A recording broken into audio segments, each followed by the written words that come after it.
Total blanket coverage, everything is shit, everything sucks, everybody is evil and out for themselves. And you had a bit of a rant one day where you said, everyone's hypercritical and terrified to do anything and put themselves out there and fail. So we hyperanalyze, hypercriticize, become paralyzed, and end up doing nothing, sitting in our basements watching TikToks of other people's lives, pretending that they're happy. I was having one of those cynical days and felt like ranting a little. But honestly, there's optimism here for some low barrier of entry personal growth. Stop analyzing, stop criticizing, both yourself and others, and go fail at some shit.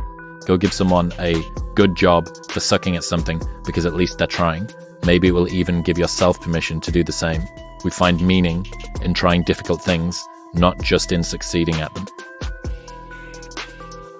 How do you avoid being too cynical? It's widespread. It's everywhere. How do you avoid it? Mm-hmm. Don't get stuck in the simulation. I mean, it's all, there's a million things. It's perspective checks, it's environment, who you choose to surround yourself with, what you choose to consume. You know, like, are you choosing to consume false simulations of someone's life on TikTok, compare yourself to it and think you're not doing enough? Or are you choosing to live in the real world, having conversation with good people who are being realistic and taking risks? Or are you choosing to be around negative people or positive people? You know, every single day you choose who you surround yourself with, you choose what you do. You're in control of a lot more than you believe you are. And I think people like to get caught up in routine and norm and feeling obligated to their old friends, their family, their this or that, and staying kind of where they are. But pushing yourself out of that sometimes is exactly what you need. And I think it's just scary for change sometimes. But, you know, there's the concept of living life is just so simple. You could take the words live your life and expand on that into a 1,000,000-page essay and just do it. But just getting out there and living and experiencing life and doing the things that are difficult and challenging and cause you to grow and to, you know, if you think of the person that I envy the most and that I enjoy being around the most is just that like old wise man who has all these crazy stories, who's lived all this life and is just like happy to sit on the park bench and talk to random people about what he's done. You know, if that's the person I respect, how do I become that person? It's not from doing nothing. It's from doing something.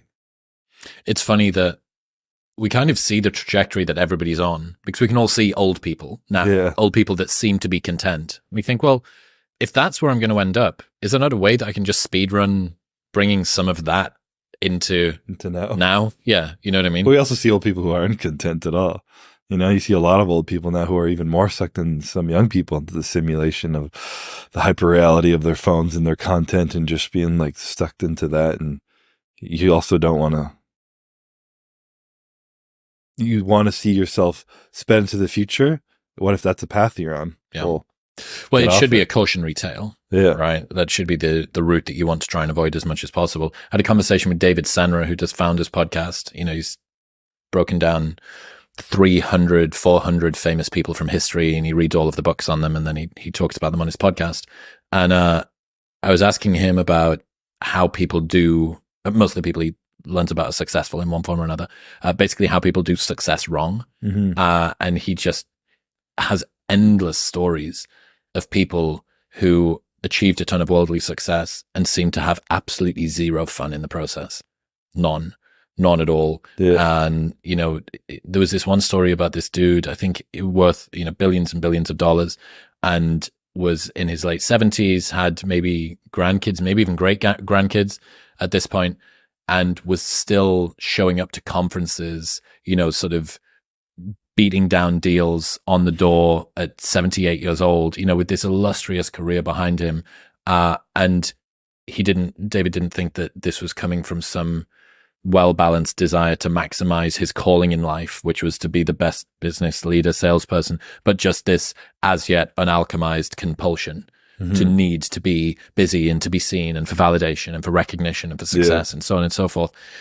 And I used to say, you know, from my old life as a club promoter, that there was nothing really sadder than seeing some guys in their 40s for whom the single best part of their life was getting a bag in with the boys on a weekend, the same place, the same clubs, the same parties, week in, week out for decades and decades and decades. But I actually think that the 78-year-old guy